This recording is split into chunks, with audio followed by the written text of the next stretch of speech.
Hallelujah, praise the Lord. सबको जय मसीह की। आइए हम परमेश्वर के वचन में देखेंगे और हम निकालेंगे वचन यशायाह का 30 का 18 वचन। इसे पढ़ेंगे और हम समझेंगे। तो भी यहोवा इसलिए विलंब करता है कि तुम पर अनुग्रह करे, और इसलिए ऊंचा उठेगा कि तुम पर दया करे, क्योंकि यहोवा न्यायी परमेश्वर है। क्या ही धन्य है वे जो उस पर आशा लगाए रहते हैं। परमेश्वर का वचन कहता है तो भी यहोवा इसलिए विलंब करता है।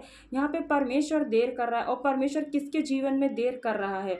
ये वो व्यक्ति हो सकता है जो परमेश्वर से प्रार्थना करता है, परमेश्वर के वचनों को पढ़ता है, परमेश्वर पे विश्वास उसका है, परमेश्वर पे उसका भरोसा है कि परमेश्वर हाँ आप ही हमारे जीवन में करोगे। उसने वचनों को पढ़ा कि हाँ प्रभु आपका वचन ऐसा ऐसा कहता है, आपने अपने वचन में प्रॉमिस किया है कि मैं तुझे कभी ना छोड़ू कभी ना ते। उसका विश्वास है कि परमेश्वर आपका वचन कहता है तो मुझे पक्का पता है प्रभु आप ही करोगे। उसने उसके जीवन में से बहुत सी बातें हुई, लोगों ने कहा रे मतलब कि परमेश्वर को छोड़ दिया, किसी ने कोई राय दी कि तू ऐसा कर ले वैसा कर ले, मतलब किसी ने कुछ बहुत सा, लेकिन फिर भी उसने विश्वास किया। उसका उम्मीद है कि नहीं मेरा प्रभु का वचन कहता है, मुझे विश्वास कि परमेश्वर इस चीज़ को करेगा।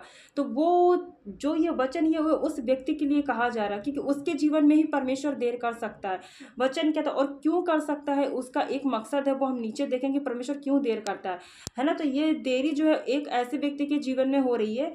तो वचन कहता है ना तो भी यहोवा इसलिए विलंब करता है, ठीक है, कि तुम पर अनुग्रह करे। अनुग्रह तो परमेश्वर ने हम पर अनुग्रह तो कर रखा है। एक वचन परमेश्वर का कहता है कि वो तो और भी अनुग्रह पे अनुग्रह करने वाला परमेश्वर है।